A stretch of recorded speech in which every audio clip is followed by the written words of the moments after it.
Question 3.1 का ये पहला क्वेश्चन है। एनसीईआरटी का जो नई किताबें हैं वो पुरानी किताबों में ये 4th क्वेश्चन है।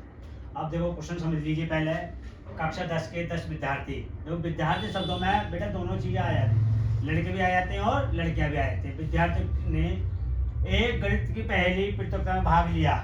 यदि लड़कियों की संख्या लड़कों की संख्या से 4 अधिक हो तो प्रतियोगिता में भाग के लिए लड़के और लड़कियों की संख्या ज्ञात कीजिए।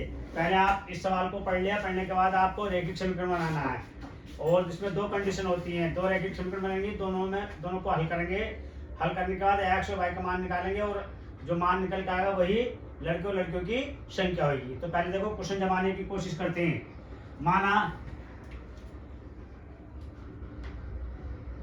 कक्षा 10 में लड़कों की संख्या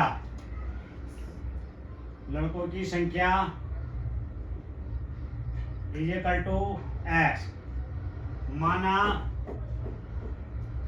कक्षा 10 में लड़कियों की संख्या बराबर बाई। प्रथम शर्त है बेटा कक्षा 10 के 10 विद्यार्थियों की संख्या। कक्षा 10 के 10 विद्यार्थियों की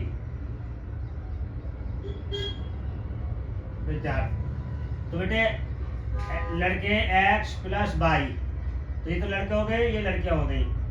ठीक, वो बराबर कितने हैं 10। समीकरण नंबर 1 बन गई। और दूसरी शर्त क्या है? लड़कियों की संख्या से अधिक है। दूसरी शर्त में क्या है? लड़कियों की संख्या से, तो लड़कों की संख्या तो x है और लड़कियों की संख्या बाई कितनी अधिक है? 4 अधिक है। अब इसको बेटे सोल्व कर ले। इधर को बाई इधर जाए बराबर 4। समीकरण नंबर 1 और 2 को हल करेंगे। अब समीकरण नंबर 1 में 2 को हल करने पर x प्लस बाई और एक्स वाई माइनस जोड़ने पर आगे विपरीत चिन्ह जोड़ने पर 1 और 1 2x 10 4 और x बराबर 14 बटे 2 सत्ते x बराबर 7। x का मान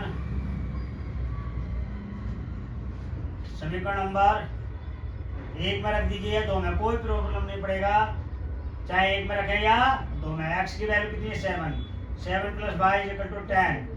अब देखिए भाई y इज इक्वल टू हो जाएगा 10 माइनस 7 और y इज इक्वल टू हो गया 3।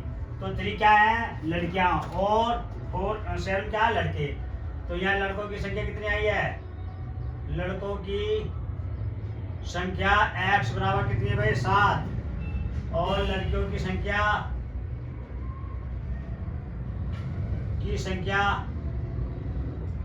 y बराबर 3। यही हमें सॉल्व करना था और यही आंसर है। ठीक, इसके बाद अगला क्वेश्चन देखेंगे आप। अगला क्वेश्चन है 3.1 का। अब क्वेश्चन नंबर 2 है, लेकिन पुरानी किताब में क्वेश्चन नंबर 5 है। तो देखिए 5 पेंसिल तथा 7 कलमों का मूल्य, कुल मूल्य कितना? 50 रुपए है, जबकि 7 पेंसिल और 5 कलमों का मूल्य 40 रुपए है। एक पेंसिल का मूल्य तथा एक कलम का मूल्य ज्ञात कीजिए। बहुत सिंपल सवाल है, इसमें कुछ नहीं करना होता। एक्स और वाई मान के चलते हैं। और क्यों? क्योंकि हमें रैखिक समीकरण बनानी है और जब रैखिक समीकरण बन जाएंगी तब हम उनको क्या करेंगे? सोल्व करेंगे। सोल्व करने के बाद उनके वैल्यू आ जाएंगी। अब देखें समझे सवाल को। माना एक पेंसिल का मूल्य x रुपए। माना एक कलम का मूल्य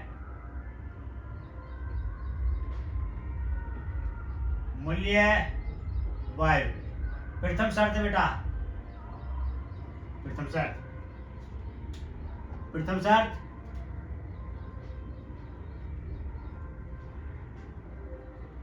प्रथम शर्त होने की 5 पेंसिल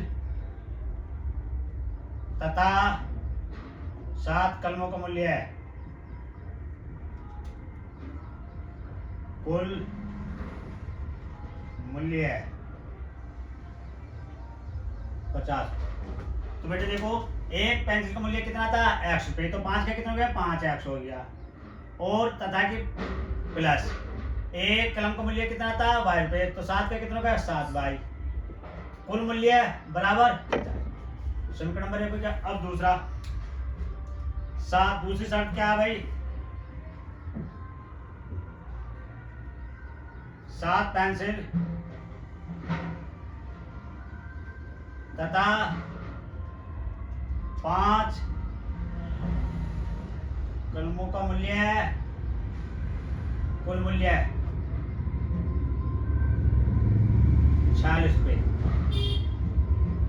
तो देखिए एक कलम का मूल्य कितना, पेंसिल का मूल्य x, तो 7x हो जाएगा, तथा की जगह प्लस 5y, तो एक कलम का मूल्य y है, तो 5y हो जाएगा बराबर 46। समीकरण नंबर 2, 1 और 2 बन गया। इनको सोल्व करेंगे।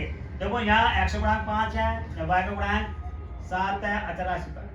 दूसरी समीकरण में x का गुणांक 5 है, y का गुणांक x का गुणांक 7 है, y का गुणांक 5 है। तो देखो अलग अलग गुणांक है, तो इसको क्रॉस मल्टीप्लाई कर लेंगे बेटा। कैसे देखें, अब यहाँ आपको एक काम करना है, चाहे x का मान पूरा करो या y का। किसका मान पूरा करेंगे, देखिए भाई y काटेंगे तो y का गुणांक है कितना, 5, तो इसे 5 से गुणा करेंगे, या कितना 7, इसे 7 से गुणा करेंगे। तो देखें 5 की 5 से गुणा कर दिया 25 हो गया, और 5 की 7 से कर दिया 35 हो गया, और 5 की 50 से कर दिया 10। अब इससे गुणा करेंगे, इससे 7 सत्ते 7 पंजे 7 छंग 42, 4 7 कितना 7 चौक 28, 28 और 4 32। देखो भाई बार गुणा कर लीजिए, 42 का 2 हासिल 4 और 7 चौक 28, 4 28 4 32। अब इस समीकरण में देखें घटाने पर आएगा, समान चिन्ह क्या आएगा, घटाने पर, और y के गुणांक बराबर है, ये 35 है, यहाँ 35 कैंसिल। अब 49 बड़ी संख्या है, तो 49 का आगे क्या है, चिन्ह माइनस का, तो बेटे ये माइनस आ जाएगा। अब 49 में से 25 घटाएंगे तो आप बेटे कितना चिन्ह 24। अरे फोन गिर गया नीचे को। अब देखिए यहाँ बड़ी संख्या 332 है और यहाँ 250, तो माइनस का चिन्ह आ जाएगा। अब घटा लीजिए 72, माइनस है माइनस कैंसिल, और x बराबर 72 बटे 24, 24 से कैंसिल कर दीजिए, 24 दिया 72, x इज इक्वल टू 3। अब x का मान देखिए कोई सी समीकरण में रख लीजिए, जो आपकी पहली बनी है दूसरी, x का मान समीकरण नंबर 1 में रखने पर, तो देखिए एक क्या है भाई, 5x प्लस 7y बराबर 10। तो देखो 3 5 गुणा 3 और 7 गुणा, और देखिए भाई 50, 3 पंजे 15 प्लस 7y बराबर 50। अब बेटे 7y है बराबर 50, अब प्लस से इधर आकर क्या हो गया माइनस का 7y, अब घटा दीजिए कितना बचा 35, और y बराबर 35 बटे 7 पंजे y कटो 5। देखें अब यहाँ लिखना पड़ेगा बेटा, एक पेंसिल का मूल्य कितना माना था भाई, एक पेंसिल का मूल्य है, तो पेंसिल का मूल्य कितना आ गया, पेंसिल का मूल्य x बराबर कितना है 3 रुपए, तो 3 रुपए हो गया। और कलम का मूल्य है, कलम का मूल्य है, अब आपको y माना था, y बराबर 5 रुपए। अब देखें ये आपका एक पेंसिल एक कलम का मूल्य पूछा था, वही आ गया।